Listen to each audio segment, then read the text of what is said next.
बंदी छोड़ सतगुरु रामपाल जी परमेश्वर जी की जय हो।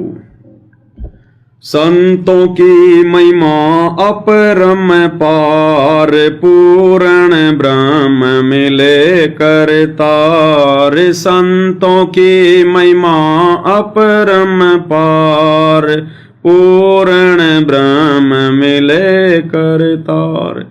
संतों की महिमा अपरंपार। संतों, ये परमात्मा ही संतों का रूप धारण करके, जैसे आज से पहले घीसा जी, दादू जी, नानक जी, गरीबदास जी, मलुकदास जी, ये सारी भूमिकाएं स्वयं गुरुदेव भगवान ने, कबीर देव ने, सतगुरु रामपाल जी परमात्मा ने की हैं। अन्यथा हम इस कलयुग की बिचली पीढ़ी में संतों की महिमा क्यों करेंगे? हम तो उस परम संत की महिमा करेंगे। हम संतों की महिमा क्यों करें? संतों का मतलब बहुत सारे संत, जबकि परमात्मा तो एक ही होता है। एक के साधे सब सदें, सब साधे सब जाए, माली सींचे मूल को फले फूले गाए। तो ये संतों के रूप में महिमा सतगुरु रामपाल जी भगवान ने की है, कबीर देव ने की है। लेकिन उन संतों का वो जीवन हमारे किसी काम का नहीं है। वो संत, उनकी वो तस्वीरें, उनकी वो यादगारें वर्तमान में हम कलयुग की बिचली पीढ़ी वाले भक्तों के लिए कोई मायने नहीं रखती हैं। केवल उनका ज्ञान हमारे लिए मायने रखता है। उनके द्वारा लिखे गए वो ग्रंथ हमारे लिए मायने रखते हैं। इस कलयुग की बिचली पीढ़ी में हम उनकी पूजा करने के लिए पैदा नहीं हुए। हम उनकी महिमा करने के लिए पैदा नहीं हुए। हम महिमा वर्तमान में अपने गुरुदेव की करेंगे, पूजा अपने गुरुदेव की करेंगे। आज से पहले जितने भी संतों के रूप में परमात्मा आए, उनके प्रकट दिवस, उनके बोध दिवस, उनके निर्वाण दिवस हमारे किसी काम के नहीं है। हम नहीं मनाते, ना मनाएंगे। केवल एक दिवस के अलावा, सतगुरु प्रकट दिवस के अलावा, ये हमने ध्यान रखना है भाइयों और बहनों। ये आश्रम वाले जो गरीबदास जी का बोध दिवस मनाते हैं, कबीर जी का जो है वो प्रकट दिवस मनाते हैं, ये तो वैश्या भक्ति हो रही है। वैश्या भक्ति, व्यभिचारणी भक्ति। परमात्मा तो अव्यभिचारणी भक्ति से मिलेगा। हमने एकमात्र अपने गुरुदेव का 8 सितंबर को सतगुरु प्रकट दिवस मनाना है और किसी का नहीं। बाकी उन संतों के रूप में जो गुरुदेव ने भूमिका की, जैसे 650 साल पहले सतगुरु रामपाल जी परमात्मा अपने वैदिक नाम से आए, कबीर देव नाम से आए। 300 साल पहले आदरणीय गरीबदास जी के नाम से आए। हमें उन नामों से कोई मतलब नहीं है। हमें उनकी यादगारों से, उनकी पूजा से कोई मतलब नहीं है। उनके प्रकट दिवस से, उनके बोध दिवस से कोई लेना देना नहीं है। उन्होंने जो ज्ञान दिया उस समय, हमने उस ज्ञान को आधार बनाकर वर्तमान में एकमात्र जो पूजा है केवल अपने गुरु की करनी है। प्रेजेंट गुरु के अलावा, वक्त गुरु के अलावा कलयुग की बिचली पीढ़ी वाले भगत के लिए और कोई भी पूजनीय नहीं है। बाकी आदरणीय है लेकिन पूजनीय नहीं है। तो यहां पर जो संतों की महिमा अपरंपार, यानी परमेश्वर की खुद की महिमा, और पूर्ण ब्रह्म मिले करतार, यानी पूर्ण परमात्मा स्वयं ही आकर उन संतों को मिलते हैं, अपना ही डबल रोल करते हैं। जैसे गरीबदास जी के रूप में खुद का डबल रोल, नानक जी के रूप में खुद का डबल रोल। आज मारे आए संत सुजान, तन मन धन वारूंगी प्राण। आज मारे आए संत सुजान, तन मन धन वारूंगी प्राण। जब गुरुदेव भगवान घर घर पाठ करने जाया करते थे 3-3 दिन का, ये उन आत्माओं ने लूट लूटी है भाई और बहनों। उनका सौभाग्य था, लेकिन उस समय वो समझ नहीं पाए गुरुदेव भगवान को, केवल मानुष ही मान रहे थे। अन्यथा गुरुदेव खुद गए उनके घरों पर, गांव गांव गए परमात्मा। तो कहते हैं आज मार आए संत सुजान, तन मन धन वारूंगी प्राण। ऐसे संतों के चरणों में, अपने गुरुदेव के चरणों में तो तन धन मन सब कुछ वार देना चाहिए। चरण कमल रज डारो शीस, मानो आप मिले जगदीश। चरण कमल रज डारो शीस, मानो आप मिले जगदीश। कि ऐसे परम संत के चरणों में, उनके चरण कमल में मैं अपना शीश वार दूं, नौछावर कर दूं, जैसे मुझे तो जगदीश ही मिल गए, परमात्मा ही मिल गए। वो आत्माएं तो नहीं समझ सकी, लेकिन भाई और बहनों, आप और हमारे पास अभी समय है, सौभाग्य है। आने वाले समय में गुरुदेव भगवान ना जाने किस किस के घर पे जाएंगे, क्या क्या दया करेंगे परमात्मा। ये सारी सृष्टि का मालिक है भाई और बहनों। हमारे मन में यदि कोई बात आ गई, परमात्मा उसको अवश्य पूरी करेगा। धारी मोरे संत की मोह से मिटे ना अंश, और भला बुरा बाचे नहीं, यही हमारा वंश। बस हमने रहना परमात्मा की मर्यादा में पड़ेगा। परमात्मा घर घर में जाके दर्शन दे देगा, घर घर में।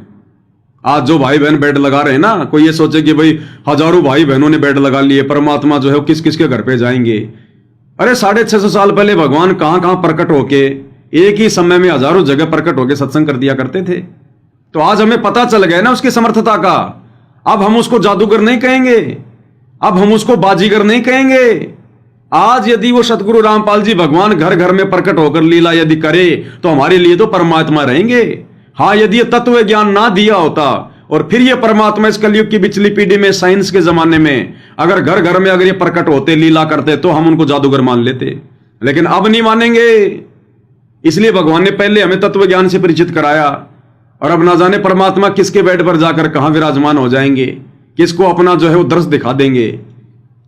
तो फिर तुरंत चरणों में तन मन धन सब वारूंगी प्राण, मानो आज मिले जगदीश।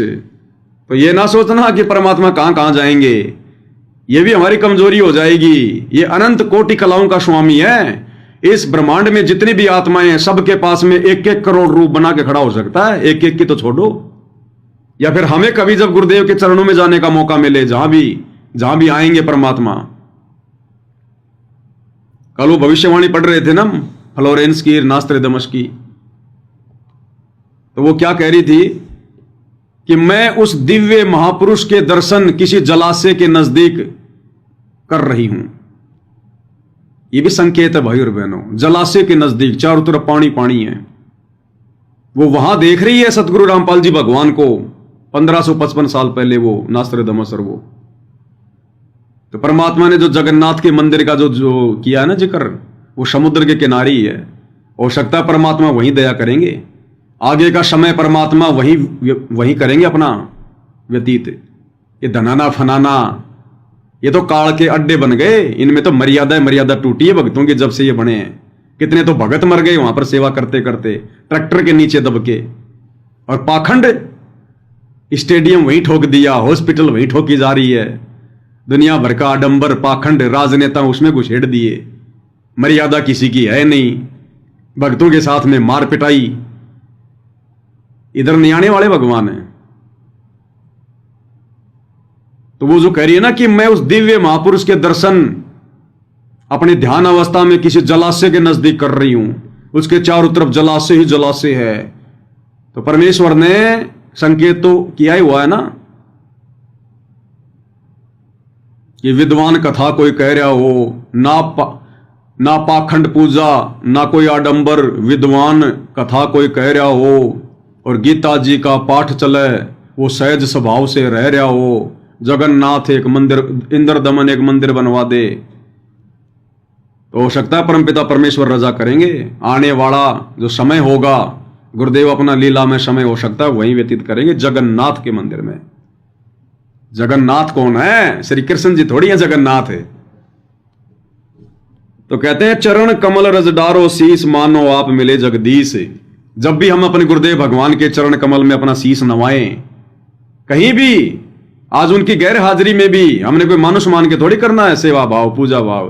परमेश्वर मानकर साक्षात जगदीश धरती पर आया हुआ है। चाहे हम उनसे साक्षात मिले, या उनकी गैर हाजिरी में जो हमने घर घर में उनके आसन लगा दिए, परमेश्वर की आरती कर रहे हैं, भोग लगा रहे हैं, उनकी चरण सेवा कर रहे हैं, तो जगदीश मानकर चरण कमल रज डारो शीश, मानो आप मिले जगदीश।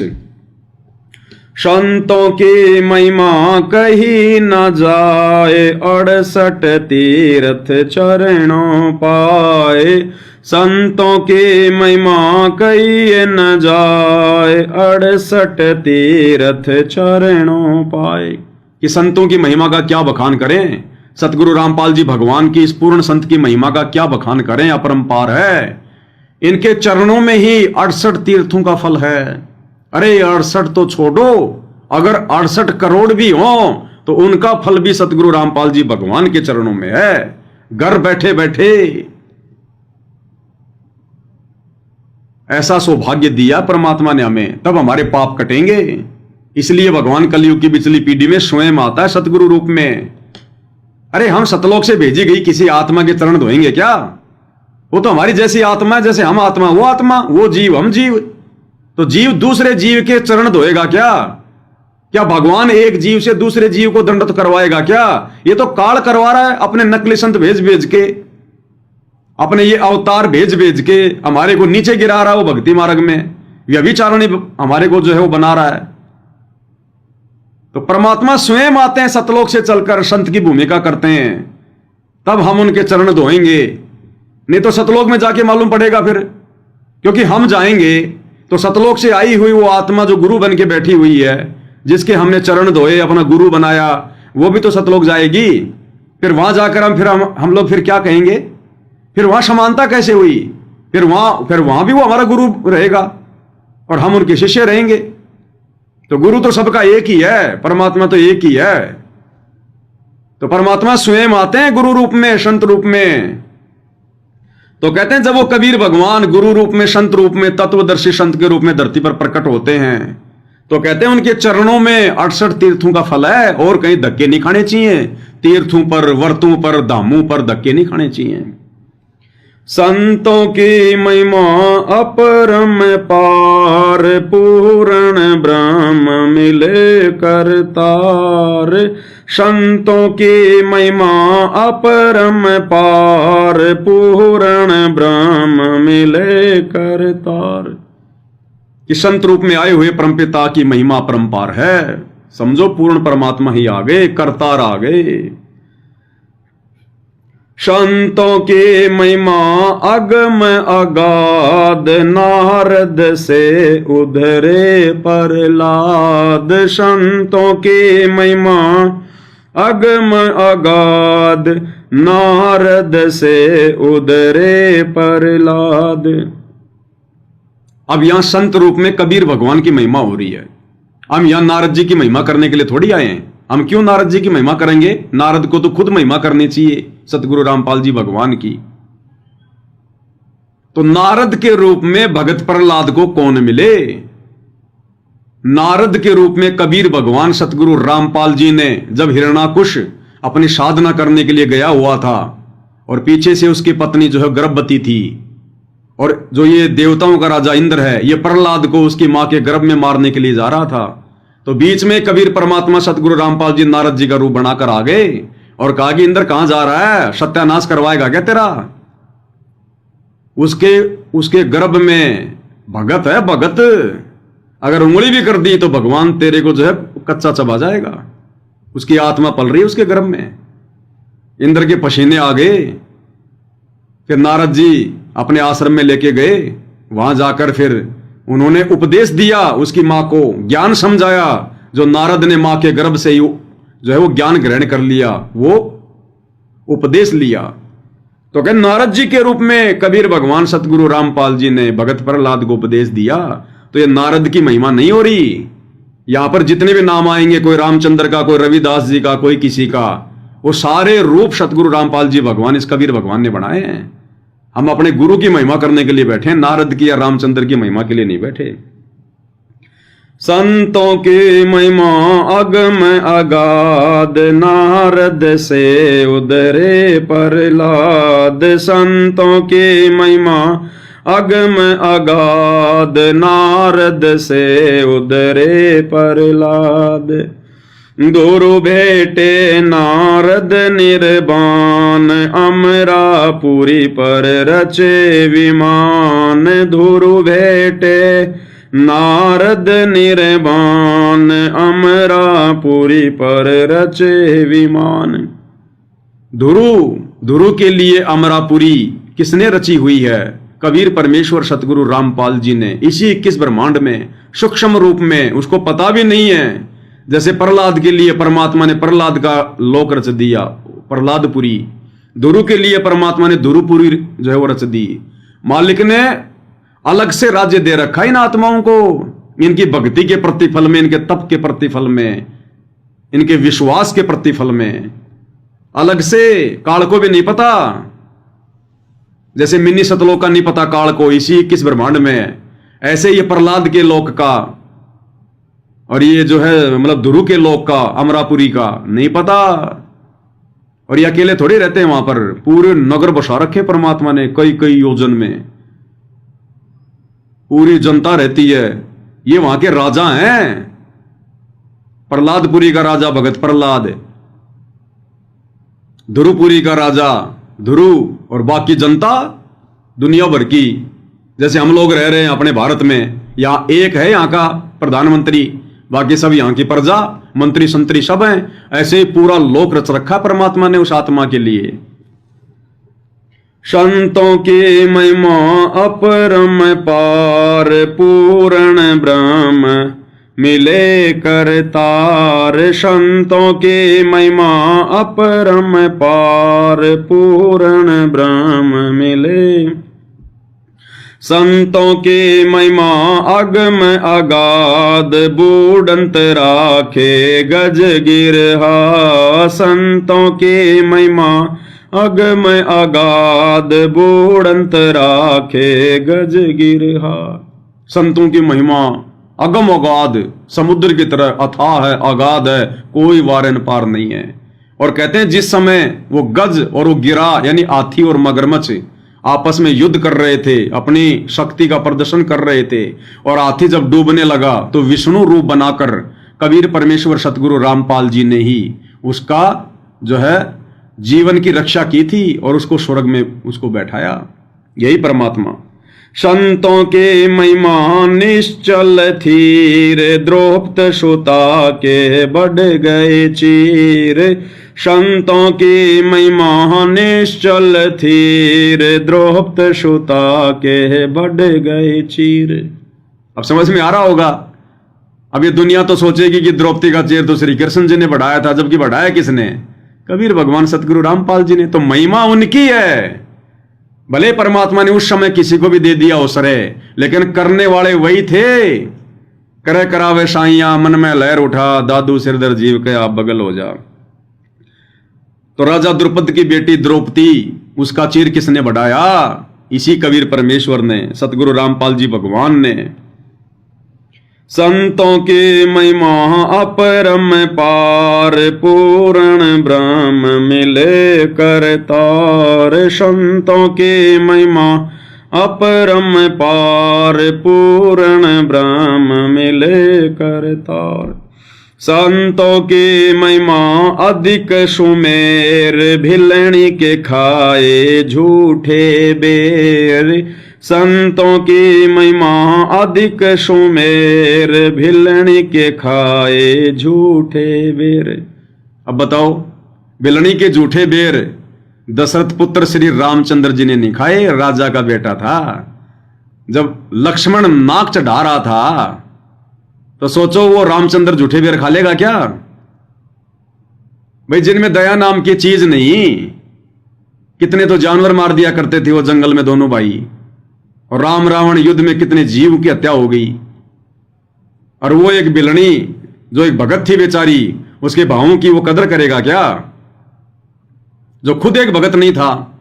रामचंद्र जी खुद ही भगत नहीं थे। भगत कभी शिकार करता है क्या? भगत के भी जो है वो लड़ाई करेगा क्या?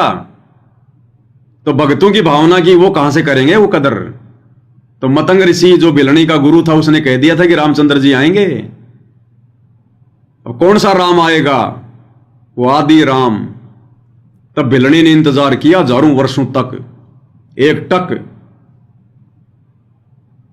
और फिर रामचंद्र जी का रूप बनाकर कबीर परमेश्वर सतगुरु रामपाल जी, क्योंकि आत्मा तो उसी की है सब, भगवान के लिए तो आत्मा भटक रही है ना।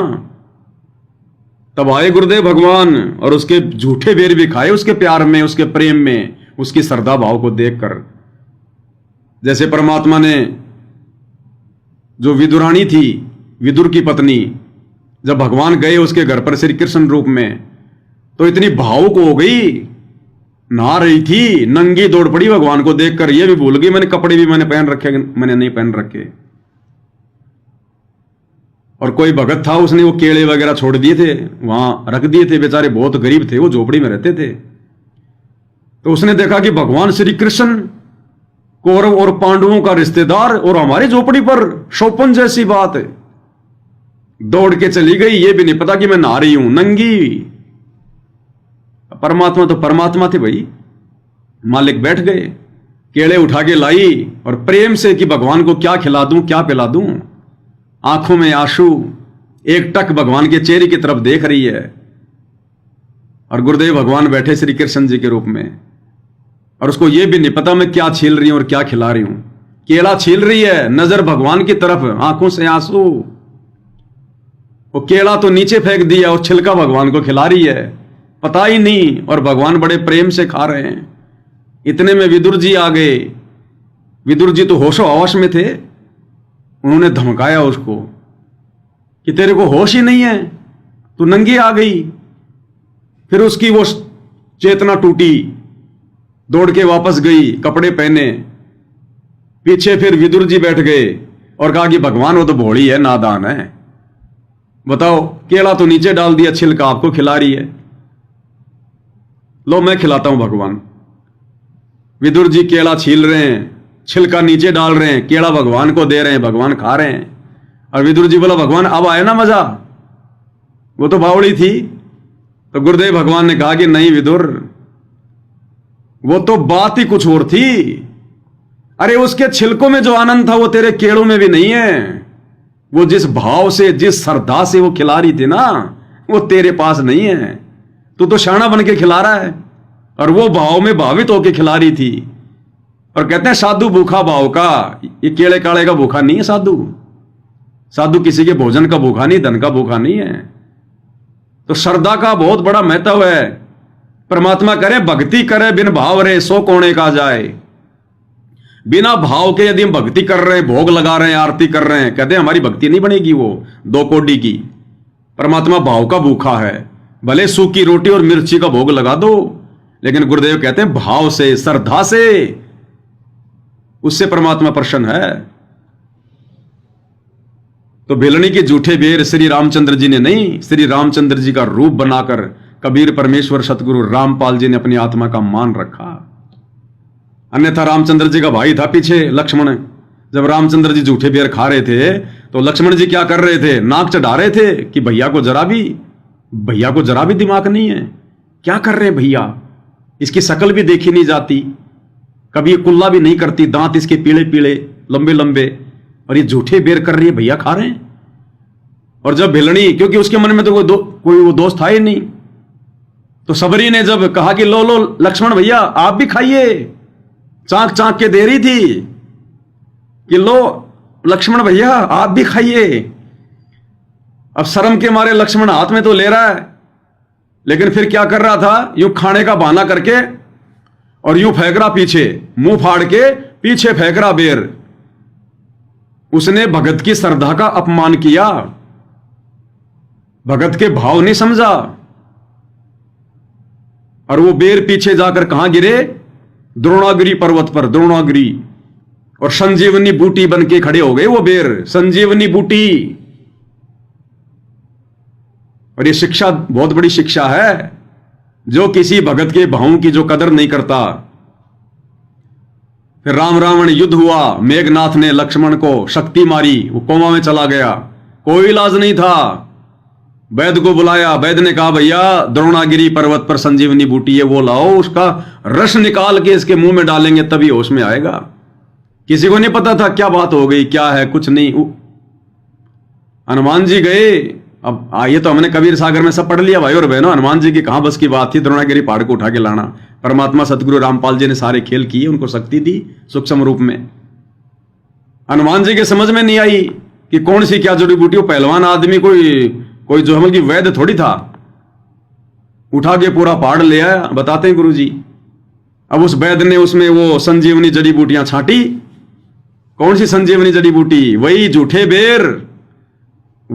बेर सबरी की जूठन, जो संजीवनी जड़ी बूटी उत्पन्न हो गई, भगवान ने कर दी। वरना बेर से कौन सी संजीवनी बूटी उत्पन्न होती है, बेर से तो बेर ही उत्पन्न होगा। लेकिन ये परमात्मा, इसकी एआई इसकी टेक्नोलॉजी बहुत एडवांस है। आजकल देखते हैं मोबाइल में एआई का कमाल है। भैंस की औरत बन जाती है, औरत की भैंस बन जाती है, भैंस मोटरसाइकिल चला रही है। और इस भगवान ने त्रेता युग में बेर की उस गुठली से संजीवनी बूटी बना दी, और उस वैद्य ने रगड़ रगड़ के उसके पत्ते, वो शबरी की जूठन जो नाक चढ़ा रहा था भाई साहब, रगड़ रगड़ के लक्ष्मण भैया के मुंह में डाली। तब लक्ष्मण भैया को होश आया, अरे भैया वही खा लेता ना चुपचाप, क्यों इतनी बड़ी आफत मोल लेनी पड़ती। तो उसने भगत की श्रद्धा का अपमान किया। अब इसका मतलब यह नहीं है भाई और बहनों कि वर्तमान में कोई भगत हमारे को जूठा खिलाना चाहे और हम उसको मना कर दें तो हमारे साथ भी ऐसा होगा। नहीं, यह भक्ति का टाइम है। अब है यह समय मर्यादा निभाने का। वो लक्ष्मण वाला समय मर्यादा नहीं थी, कोई भक्ति नहीं थी वो। अब हमने नहीं खाना किसी का जूठा। भाई जूठा खाना ना कुछ पीना, चाहे हो अमृत का दाना हो, चाहे अमृत का दाना क्यों ना हो, अगर किसी ने जूठा कर रखा हम नहीं खाएंगे। हालांकि गुरुदेव भगवान ने कह रखा कि भगत भगत का जूठा खा सकता है। फिर भी भाई और बहनों हमने सावधानी बरतनी है। हमें क्या पता कि वो भगत सामने वाला मर्यादा में है कि नहीं है, और ऐसे मर्यादाहीन भगत का जूठा खा लिया तो फिर क्या होगा। तो भक्तों का भी जूठा मत खाओ, जगत का तो खाना ही नहीं, चाहे अमृत क्यों ना हो, चाहे कोई ऐसी जड़ी बूटी क्यों ना हो। लोग कहते भैया इसको खाते ही 100 साल की उम्र हो जाएगी, जवान हो जाएगा, फिर से जवान हो जाएगा, बूढ़ा भी जवान हो जाएगा। मतलब भैया ये जवानी अब सतलोक में लेंगे, यहां तो बुढ़ापा ही ठीक है हमारा, तू ही खा भाई, तू ही बन ले जवान आदमी। क्योंकि ये पूर्ण मर्यादा निभाने का समय है। बाकी हमने अपमान किसी भगत का नहीं करना, ना किसी की श्रद्धा का, ना किसी के भाव का। कोई गरीब है, कोई काला है, लूला है, लंगड़ा है, ठिगना है, जैसा भी है उसको परमात्मा ने उसके संस्कार आधार से दिया है। कोई मीन मेक नहीं देखनी हमने। कोई भगत वो कैसे खाना खा रहा है, कोई उसके लड्डू बना बना के खा रहा है, जैसे बिहार साइड में दाल चावल को रगड़ रगड़ के लड्डू बना बना के खाते हैं। खाएंगे, पीढ़ियों से खाते आ रहे हैं, हमें क्या दिक्कत है। अगला खा रहा है ना, तुम तुम्हारे हिसाब से खाओ। कोई चम्मच से खाता है, कोई हाथ से खाता है, कोई हाथ से खा के फिर उंगलियां चाटता है, मुंह में ले लेके चाटेगा अगला। तेरा क्या ले रहा है, खुद की उंगली चाट रहा है, तेरे दर्द हो रहा है। तो परमात्मा ने बताया जैसे पांडवों के उसमें यज्ञ में, और परमात्मा ने सारे भोजन को आपस में मिला लिया, 5 ग्रास बना लिए। अब द्रौपदी ने तो सोचा था कि मैंने लड्डू, कचौरी, पकौड़ी, दही बड़े, पता नहीं क्या क्या 56 आइटम बनाए कि ये महात्मा जी खाएंगे तो उंगली चाटते रह जाएंगे कि ऐसा भोजन तो कभी खाया नहीं और मेरी बड़ाई करेंगे। परमात्मा को तो मालूम था ना, मालिक ने सब राबड़ी बना ली, उसकी गोल मथोड़ कर दिया सारा, और 5 ग्रास बना लिए और खा लिए। अब द्रौपदी के मन में दोष आ गया कि इसको तो भोजन भी नहीं खाना था, शंख नहीं बजा। तो इसी प्रकार हमारा जो कर्तव्य है वो साधु संतों के आगे भोजन जो है रखने का। अब वो चाहे भाई उछाड़ उछाड़ के खाए, उसकी मर्जी। हम विनती कर सकते हैं कि भगत जी परमात्मा ने जो विधि बता रखी है कम से कम थोड़ा ध्यान दे लो। अगर उछाड़ उछाड़ के खाए तो, बाकी अगर वो लड्डू बना के खा रहा तो खाने दो, हमें दिक्कत नहीं है। सारे को आपस में गोल मथोड़ करके खा रहा तो खाने दो, हमें कोई दिक्कत नहीं है। अगर वो झूठा छोड़ रहा है तो प्रार्थना करो कि भगत जी देखो फिर हम दोषी बनेंगे, अन्न देव का अपमान हो रहा है। ऐसी प्रार्थना तो हम उससे कर सकते हैं। बाकी वो कैसे खा रहा है, वो चाहे मुर्गा बन के खा रहा है, खाने दो, हमें क्या दिक्कत है। तो ये भी हमने ध्यान रखना भगत भाई बहनों ने। तो कहते हैं संतों की महिमा अधिक सुमेर यानी देवताओं का पर्वत है सुमेर पर्वत, कहते हैं उससे ऊंची महिमा है सतगुरु की, संत की, और भिलनी के खाए झूठे बेर। संतों की महिमा निश्चल अंक, वाल्मीक कहा बाजा शंख। संतों की महिमा निश्चल अंक, वाल्मीक का बाजा शंख। द्वापर युग में पांडवों का यज्ञ किसने सफल किया? वाल्मीकि रूप में कबीर परमेश्वर सतगुरु रामपाल जी ने। कहते हैं इनकी महिमा बड़ी अपरंपार है। संतों की महिमा अमन अमान, देखो गणिका चढ़ी विमान। संतों की महिमा अमन अमान, देखो गणिका चढ़ी विमान। 650 साल पहले कबीर देव संत रूप में आए हुए थे, सतगुरु रूप में, और जो गणिका थी उसको अपना शिष्य बनाया, उसको अपनी शिष्या बनाया, अपनी शरण में लिया, और अंत में रविदास जी को और गणिका को परमात्मा ने स्वर्ग भेज दिया था। बाकी जितने भी थे जिनके मन में दोष आ गया था, हल्का फुल्का या जैसा भी, उन सबको बारंबार मनुष्य जन्म प्राप्त होते आ रहे हैं। सबको 64 के 64 लाख को, आप और हम में से ज्यादातर भाई बहन मनुष्य जन्म प्राप्त करते आ रहे हैं, कष्ट भोगते आ रहे हैं। अरे मनुष्य जन्म भोगने का मतलब क्या है? मां के गर्भ में नरक भोगना, 9 महीने ऊपर को पैर नीचे को सिर, कोड से भी ज्यादा कष्ट, गुरु में दोष देखने का नतीजा, गुरु की लीला को ना समझ पाने का नतीजा। 650 साल से कम 10, 12, 15 तो मनुष्य जन्म ले लिए होंगे, हर बार मां के गर्भ में आ रहे उल्टे लटक लटक के। लेकिन वो गणिका और रविदास, उनके मन में दोष नहीं आया, लेकिन वो पार होने का समय नहीं था, इसलिए परमात्मा ने दोनों को स्वर्ग भेज दिया। और अब वर्तमान में डायरेक्ट परमात्मा उनको मनुष्य जन्म देगा या दे दिया होगा, वो इतने कष्ट से वो बच गए। परमात्मा कहते हैं चमरा जुल्हा तर गए और छिपा नाई रे, गणिका चढ़ी विमान में सुरगापुर दाई रे। गणिका को परमात्मा ने स्वर्ग में भेजा। चमरा यानी रविदास को कहते हैं चमार, चमरा जुल्हा, जुल्हा यानी खुद परमात्मा आए हुए थे, भूमिका कर रहे थे जुल्हा जाति में। चमरा जुल्हा तर गए यानी पार हो गए, और छिपा नाई रे, और गणिका चढ़ी विमान में सुरगापुर दाई रे। परमात्मा ने उनको स्वर्ग में बैठाया।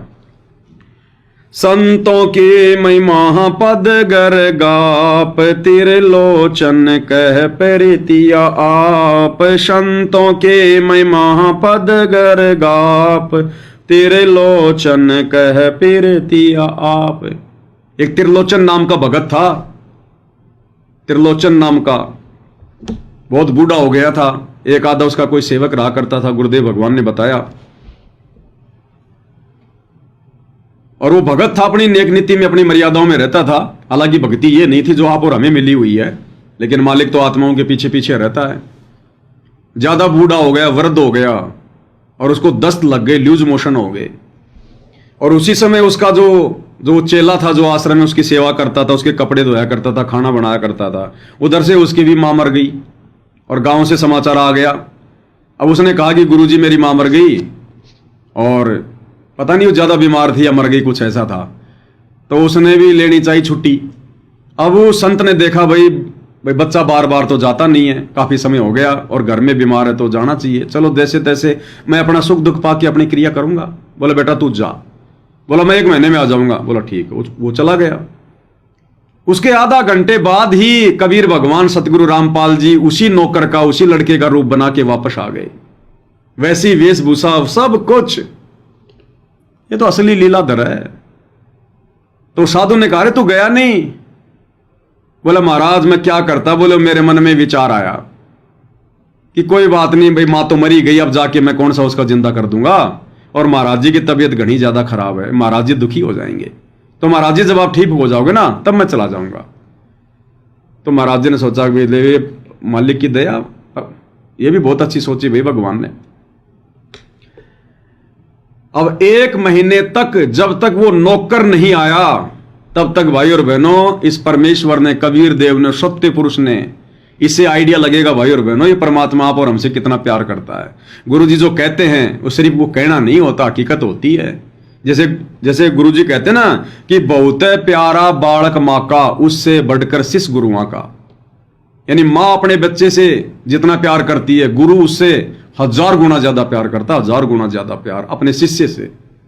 तो आप और हम गुरुदेव को इतने प्यारे हैं। कौन? जो मर्यादा में रह के भक्ति करते हैं, बकवादी नहीं। बकवादियों का तो खुद ये बकल तारता है, हिरणाकुश की तरह छाती फाड़ देता है परमात्मा। इतना दयालु है सतगुरु रामपाल जी भगवान। तब आप और हमारे लिए 12 साल से हिसार जेल में बैठे हैं। हमारा खुद का शरीर का बाप भी नहीं बैठ सकता।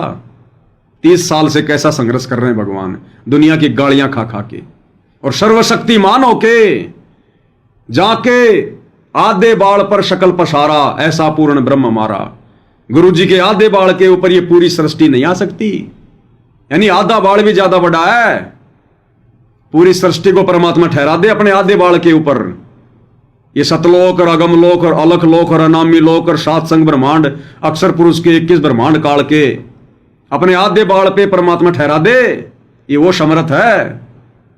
इसलिए इनकी महिमा का कोई वारन पार नहीं है। सात समुद्र की मसी करूं, लेखनी करूं बन रहा है, धरती का कागज करूं, सतगुरु गुण देखा न जाए। तो परमात्मा आ गए और 1 महीने तक परमात्मा ने उस त्रिलोचन भगत के लैट्रिन साफ किए। दस्त हो रहे थे, उसको नहलाना, लैट्रिन में जो उसके कपड़े हो जाते थे उनको साफ करना, उसका खाना बनाना, झाड़ू निकालना, शाम को फिर उसके चरणों की सेवा करना, उसके पैर दबाना, उसका सिर दबाना। और गुरुदेव ने बताया कि कभी कभी वो त्रिलोचन भगत गुस्से में आकर उसको धमका भी दिया करता था कि तू ढंग से सेवा नहीं करता, तेरा दिमाग फिर गया, तेरा भगवान डांट भी खा रहा है और अपने बच्चों की सेवा भी कर रहा है उनके चरणों की। तो भाई और बहनों, आप और हमने तो कुर्बान हो जाना चाहिए। और जिन माता बहनों के बच्चे नहीं है, जो निसंतान है, सौपन में भी मत सोचना कभी कि बुढ़ापे में क्या होगा, जैसे वो त्रिलोचन भगत के साथ क्या किया भगवान ने। और आने वाला समय तो वैसे परमात्मा सतयुग जैसा लाएगा। कोई भी भगत भाई बहन अपने खुद के माँ बाप से भी बढ़िया तरीके से सेवा करेंगे उनकी बुढ़ापे में। एक बहुत बड़ी सेवा समझेंगे कि परमात्मा हमारे परम सौभाग्य अगर हमें किसी ऐसे भगत भाई की सेवा का मौका मिले तो मन में विचार मत करना कि हमारा बुढ़ापे में क्या होगा। ये परमात्मा धरती पर है। हो सकता है वो त्रिलोचन भगत की कथा अगर मिल जाए तो मालिक के मुख कमल से सुन लेंगे।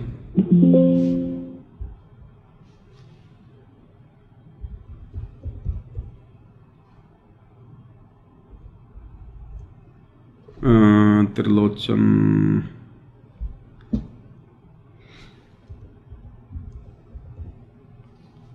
हाँ आ गई भाई और बहनों। विशेष संदेश में जिक्र किया गुरुदेव ने, विशेष संदेश में। और एक खुलासा और किया फिर गुरुदेव ने इसी विशेष संदेश में।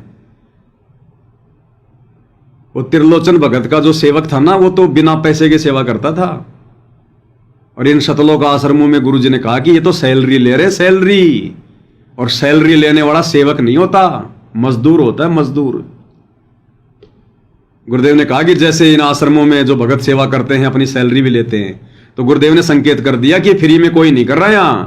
अगर फ्री में करने के लिए बोला जाए तो एक भी नहीं रुकेगा इन आश्रमों में।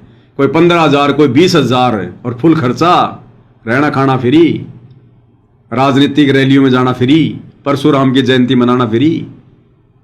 और क्या कह रहे भगवान, उस त्रिलोचन की कथा जो है वो सुना रहे हैं। जैसे एक त्रिलोचन नाम का भगत था, तो चला गया। जैसे एक त्रिलोचन नाम का भगत था, उसका जो सेवादार था वो घर चला गया। उसी दिन शाम को भगत पर दस्त लग गई। वो चलने लगा जब पर दस्त लग गई। वो कहने लगा गुरुदेव मैं नहीं जाता हूँ, आपको तकलीफ ज्यादा होगी। गुरु जी बोले भाई जा, कई दिन हो गए तेरे घर जाए, हो जाएगा ठीक, छोटे मोटे दस्त हो जाते हैं। वो तो चला गया और वो त्रिलोचन भक्त ज्यादा कष्ट हो गया, उठा भी नहीं जा, टट्टी भी वहीं आस पास करने लग गया। परमात्मा उसी टाइम आ गया उस भक्त का रूप बना के, उसकी टट्टी ठावे, उसके कपड़े धोए। 1 महीना में सेवक आया, 1 महीना जाता वहां उसकी सेवा करते रहे। वो भगत आया, घर से सारा सामान लाया, तो थोड़ा बहुत गुरुदेव के लिए खाने पीने का बनवा कर उसकी माँ पे लाया और आकर धर दिए गुरु जी के चरणों में। और लगा गठड़ी खोल कर बता महाराज जी ये मेरी माँ ने ये दिया है, ये दिया। वो सेवक सैलरी पर था, भक्तों ने वो पैसे इकट्ठे करके उसको दिया करते, भगत भी था। जैसे आजकल हम अपने बच्चों को ऐसे ही कर रहे हैं। और कहने लगा ये आपके लिए कपड़े भेजे हैं मेरी माँ ने, ये खाने का बनाया सूखा हलवा। वो त्रिलोचन भगत कह रहे क्या बात होगी, ये कहाँ से ले आया तू? अरे तू कहीं गया ही नहीं, ये क्या बोल रहा है? तो बोला जी मैं तो अब आया हूँ, उसी दिन गया था। सचमुच कहता हूँ, ये देखिए आपका भी झूठ बोलूंगा। अब त्रिलोचन भगत मुंडा पड़कर रोगा क्या, हे भगवान, हे परमात्मा, हे मालिक, ऐसे नालायक व्यक्ति को इतना साथ दिया जाए। तो बच्चों, जो जन मेरी शरणता का हो मदास, गैल गैल ला गया करो जब जब गति आकाश। आप इन बातों को हल्के बना लो, क्योंकि 100 की 100 साची है, मालिक दूर नहीं है, हम उससे कहीं दूर जा चुके हैं।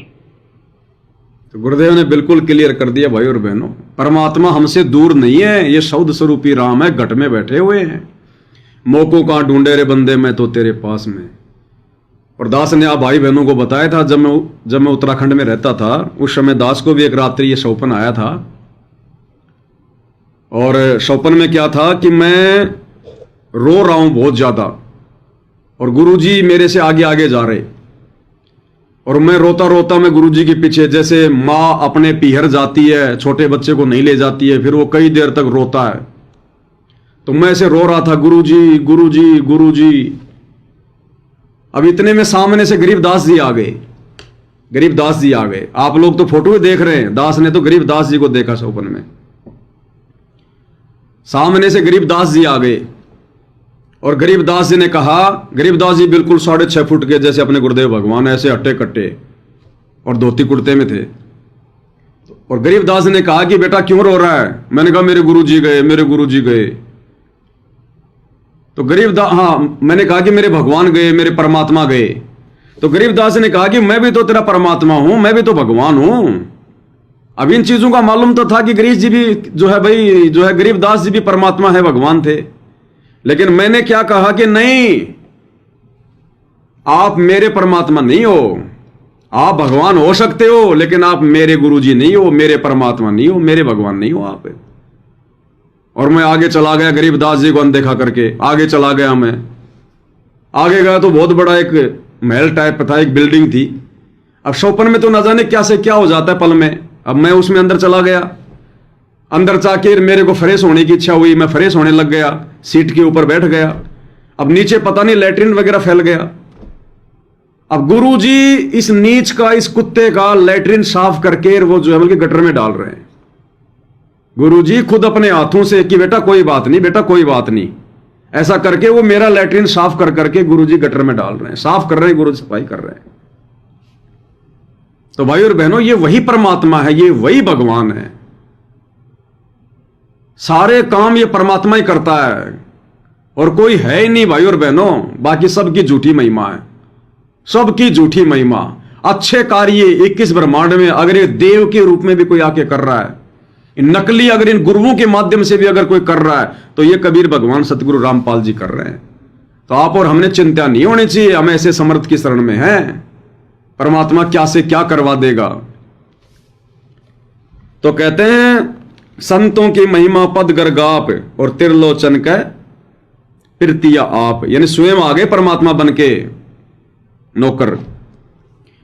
संतों की महिमा अपरम पार, पूर्ण ब्रह्म मिले करतार। संतों की महिमा अपरम पार, पूर्ण ब्रह्म मिले करतार। पुंडरपुरी नामा परवान, देवल फेर छिवा दई छान। पुंडरपुरी नामा परवान, देवल फेर छिवा दई छान। पुंडरपुरी में, महाराष्ट्र में, जिस समय नामदेव जी थे 13वीं शताब्दी में, यही कबीर परमात्मा सतगुरु रामपाल जी एक साधु संत का रूप बनाकर वहां आश्रम बनाकर रहते थे। और कैसे कैसे चमत्कार किए परमात्मा ने उन आत्माओं में भक्ति की ज्योत जगाने के लिए। जो मंदिर फेरा गया था नामदेव जी का, जो मंदिर फेरा गया था, जो ब्राह्मणों ने धक्के मार के उनको बाहर कर दिया था, और मंदिर के पीछे की साइड में नामदेव जी भक्ति में भाव विभोर होकर और गुरु से उपदेश भी ले लिया, उसके बावजूद भी मंदिर में जाकर उन पंडितों के वहां जाकर और जो है अपने पैरों की जूतियां निकाल कर और वो बजाने लग गए। वो पंडित ने देखा रही है नीच आ गया भाई, भ्रष्ट कर दिया इसने तो मामला, क्योंकि छोटी जाति वालों को मंदिर में जाने नहीं दिया करते थे, नीच माना करते थे। और पकड़ के नामदेव जी को मंदिर के पीछे की साइड में छोड़ दिया। परमात्मा ने मंदिर का मुंह फेर दिया, नामदेव की तरफ तो हो गया मंदिर का मुंह, और वो पंडित जी खड़े पीछे। और बाद में नामदेव की छान बनाई परमात्मा ने। नामदेव जा रहा था झोपड़ी बनाने के लिए, सामान लाने के लिए, जंगल से वो पूले वाले काटने के लिए। बीच में कोई सत्संग हो रहा था, उसने सोचा चलो भाई सत्संग सुन लेता हूं, बैठ गया। समय पता नहीं कब गुजर गया, शाम हो गई, वापस आ गया अपने घर पर। माँ से बोला माँ मैं आज ला नहीं पाया पूले, और सत्संग में बैठ गया था, कल जाऊंगा। बोला भाई ठीक है। दूसरे दिन फिर ऐसा ही हो गया, बीच में परमात्मा सत्संग कर रहे थे, नामदेव जी जाके बैठ गए, भाव विभोर हो गए, पता ही नहीं चला। फिर उन्होंने जल्दबाजी में क्या किया कि भाई थोड़े बहुत तो पूले लेके चल। तो जल्दबाजी में पूले काटने लगा तो उसके पैर में लग गई, लंगड़ाता आ रहा है। उसकी माँ ने कहा अरे बेटा क्या हुआ, चोट कैसे लग गई? बोले माँ मैं झोपड़ी के लिए पूले काट रहा था, संटे जो ये नदी वगैरह में उगते हैं ना, जंगल वगैरह में, जो पहले झोपड़ी बनाया करते थे उनकी। बोला मेरे पैर में लग गई, मैं तो माँ आज भी नहीं ला पाया, और झोपड़ी तो आज भी नहीं बनेगी। तो उसकी माँ ने कहा अरे तू क्या बोल रहा है बेटा, पूरा दिन हो गया तेरे को झोपड़ी बनाते हुए, और देख झोपड़ी बना के उसके बाद तो गया था तू। अब नामदेव जी ने देखा वहां तो नई झोपड़ी बनी हुई, यानी वो बैठा सत्संग में और गुरुदेव भगवान पूले पाले काट के और झोपड़ी झापड़ी बना के नामदेव जी के रूप में और पूरा सेट कर गए। तो ऐसे भगवान अपने भक्तों का विश्वास बढ़वाता है।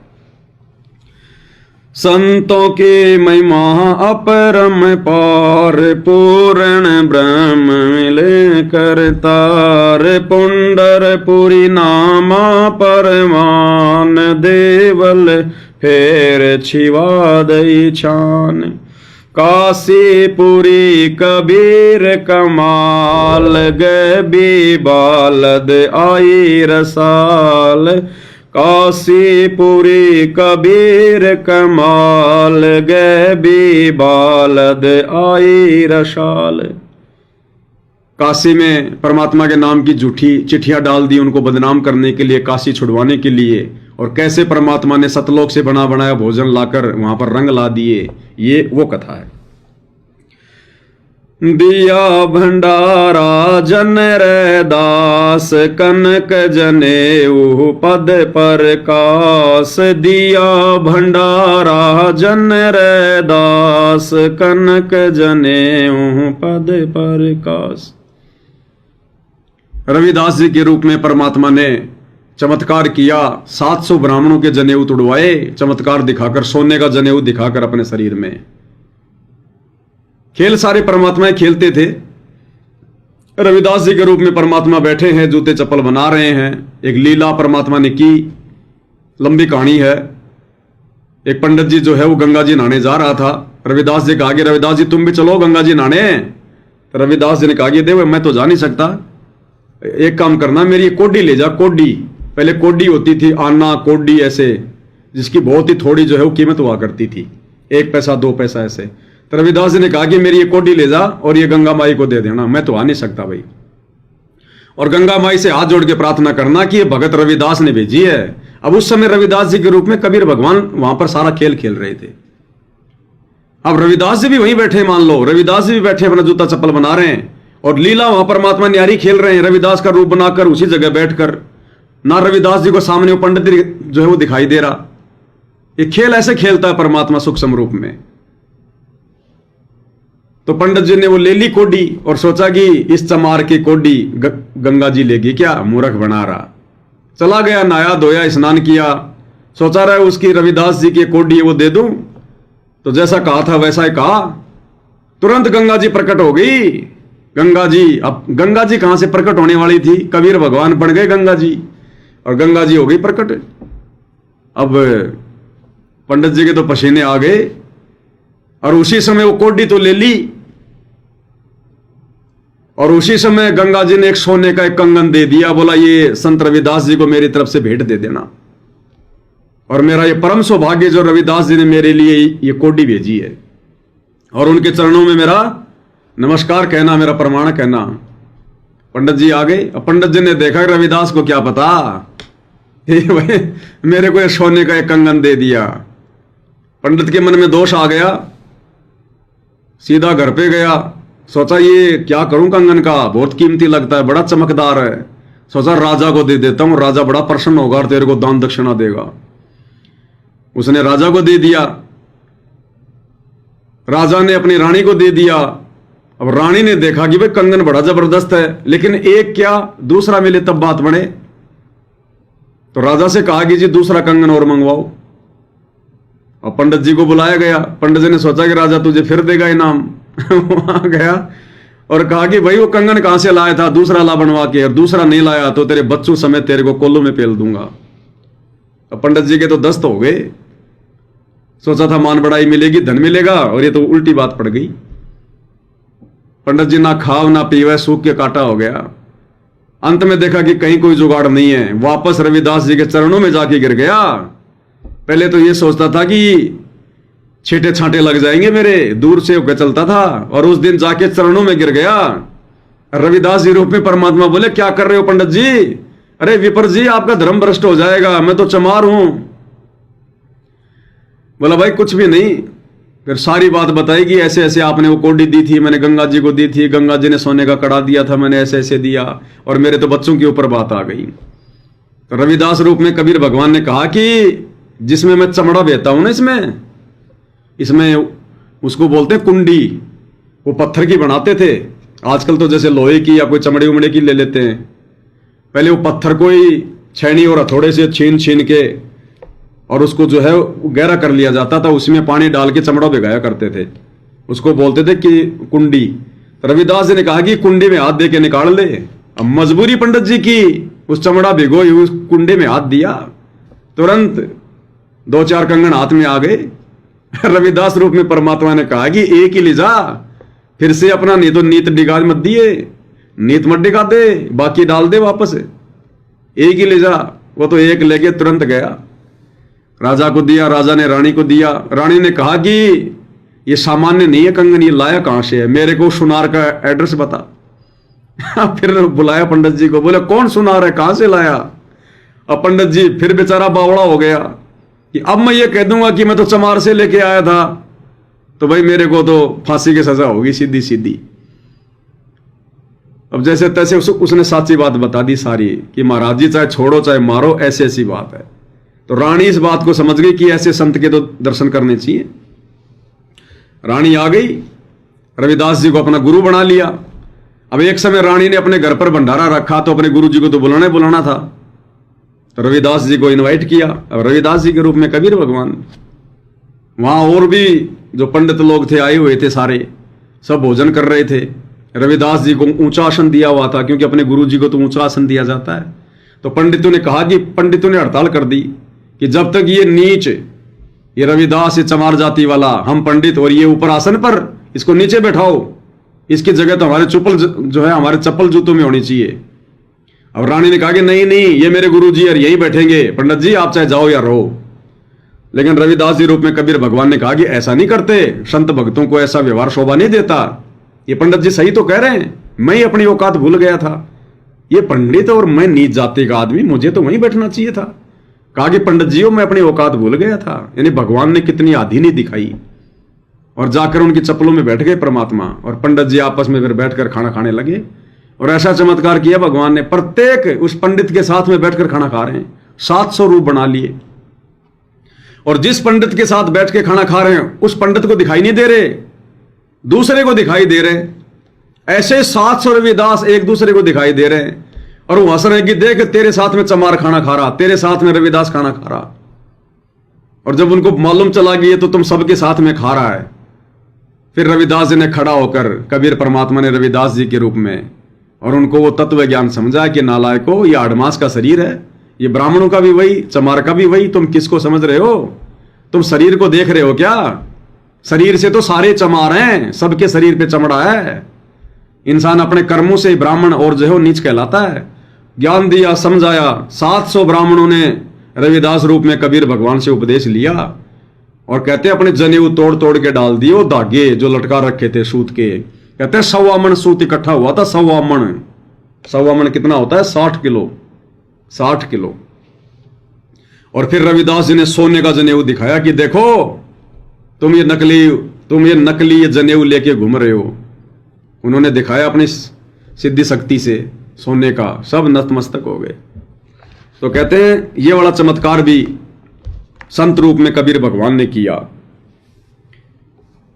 दिया भंडारा जन रैदास, कनक जनेऊ पद प्रकाश। दिया भंडारा जन रैदास, कनक जनेऊ पद प्रकाश। संतों की महिमा कई न जाए, पीपा कूद पड़े दरियाए। संतों की महिमा कई न जाए, पीपा कूद पड़े दरियाए।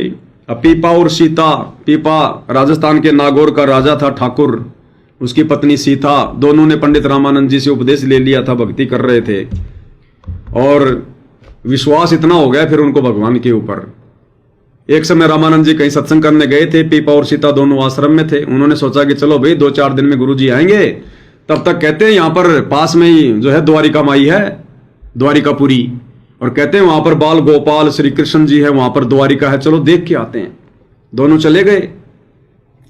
वहां कोई भेड़ बकरियां कोई चरा रहा था, भैंस वगैरह कोई पाड़ी था। उससे पूछा रे भाई समुद्र के किनारे जाकर कि भाई यहां पर जो है द्वारिका बताते कहां पर है, हमने भगवान के दर्शन करने हैं। वो पाड़ी थोड़ा सा ऐसा ही था, उसने कहा कि ये समुद्र में कूद मरो। अब उन्होंने इतना भी विचार नहीं किया, दोनों ने छलांग लगा दी। परमात्मा फिर खेल खेलता अपनी आत्माओं के लिए सारा सब कुछ। परमात्मा ने फिर नीचे द्वारिका रच दी, जो द्वारिका नष्ट हो चुकी है। गुरुदेव भगवान सतगुरु रामपाल जी ने, कबीर भगवान ने द्वारिका रच दी, बाल गोपाल रच दिए, नगर रच दिया, हाथी घोड़े सेना, और श्री कृष्ण रूप में आ गए, खुद अपनी रानियों के साथ बैठे हैं। और 7 दिन तक पीपा और सीता वहां रहे। 7वें दिन जब वो कहने लगे जी हमारे गुरु जी आने वाले, अब हम जाएंगे, हमें आज्ञा दो, तो चलते समय कबीर भगवान सतगुरु रामपाल जी ने, जो कि श्री कृष्ण रूप में थे, अपनी एक मुद्रिका निकाल के दी, उंगली से अंगूठी कि ये ले जाओ। और 7वें दिन वापस उसी समुद्र से बाहर निकले वो दोनों। और उसी समय वो पाड़ी भी वही, वो खेतों में काम करने वाले भी वही, जो बाद में उस भैंस चराने वाले को धमकार रहे थे कि रे भैया समुद्र में क्यों कूद गए, इनको क्या दुख था। उसने कहा कि मैंने इनको ऐसे ऐसे बोल दिया तो ये तो कूद गए। तो वो खेत वाले बोले रे तूने तो बहुत बड़ा पाप कर दिया, कहां ले जाएगा इस पाप को, तूने भक्तों के साथ में जो है वो मजाक कर दिया। अब जिस समय वो समुद्र से बाहर आए दोनों, वो खेत वाले भी वही थे, पाड़ी भी वही था, सब दौड़ दौड़ के आए, हे महाराज जी आप तो मर गए थे, आप तो डूब गए थे। तो पीपा जी बोले भाई मरते डूबते वो हैं जो भक्ति नहीं करते, हम तो भगवान से मिलके आए थे। देखो 7 दिन रहे और भगवान ने अपनी अंगूठी दी है। कहते हैं आज भी वो अंगूठी वृंदावन में रखी हुई है। कौन सा मंदिर है वो, जगदीश्वर कौन सा मंदिर है वहां का, आज भी उस मंदिर में रखी हुई है वो अंगूठी। और आने वाले समय में वही अंगूठी सतगुरु रामपाल जी भगवान को पहनाई जाएगी, क्योंकि उन्होंने निकाल के दी थी श्री कृष्ण रूप में। वो परमात्मा की उंगली पे जो है वो सुशोभित होगी अब आने वाले समय में। तो कहते हैं वो खेल भी सारा का सारा इस कबीर भगवान सतगुरु रामपाल जी ने किया, द्वारिका रचने का, अपनी आत्माओं के विश्वास को बनाए रखने के लिए।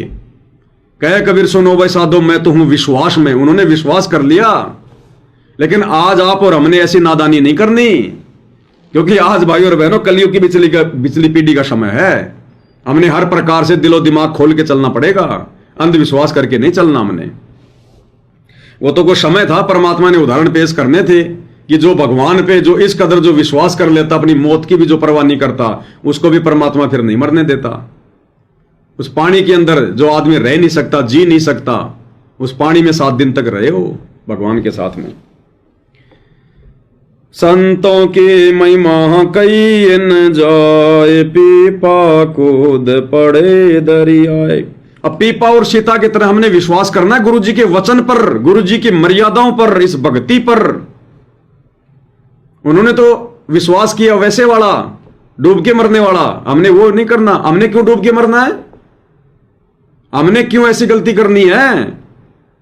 इसलिए हमने विश्वास करना है अपने गुरुदेव की भक्ति पर, मर्यादाओं पर, अपने गुरुदेव पर, अंधविश्वास। ये समुद्र में नहीं कि लो जी मैं मारता हूं छलांग, मेरे गुरुजी मुझे बचा लेंगे, नहीं बचाएंगे। अगर मुसीबत कोई ऐसी आ गई कि आपको धोखे से आपको किसी ने समुद्र में फेंक दिया, कोई नदी में फेंक दिया, आपको किसी कुएं में फेंक दिया, तो ये भगवान नहीं मरने देगा, नहीं डूबने देगा, लंबे हाथ करके निकाल लेगा परमात्मा, 100 छल छिद्र कर देगा। जैसे प्रहलाद भगत को पहाड़ से नीचे गिराया गया, नीचे परमात्मा ने फूलों की सेज बिछा दी, भगत को चोट भी नहीं आई। दामोदर सेठ का पानी का जहाज तूफान में डूबने वाला था, परमात्मा ने बचा लिया। इसलिए गुरुदेव कहते हैं, कहे कबीर शरण गए मेरी और रक्षा जल थल की। जल में भी रक्षा करूंगा, आकाश में भी तेरी रक्षा करूंगा, थल पे भी तेरी रक्षा करूंगा। तो हमने ऐसे हर किसी के वो कहने से नहीं कि तू कहता ना मेरे गुरुजी भगवान है, मार दे कि इस कुएं में छलांग, तेरा गुरुजी भगवान होगा तो तुझे बचा लेगा। तो उन मूर्खों के कहने से हमने कुएं में छलांग नहीं मारनी, समुद्र में छलांग नहीं मारनी। हाँ, यदि ऐसा कोई समय आ गया, अगर किसी ने हमारे साथ में धोखा कर दिया और यदि कोई हमारे को समुद्र में फेंक रहा है, फिर ये भगवान अपने हाथ करके खड़े हो जाएगा, यूं फूल भी नहीं आने देगा, चोट भी।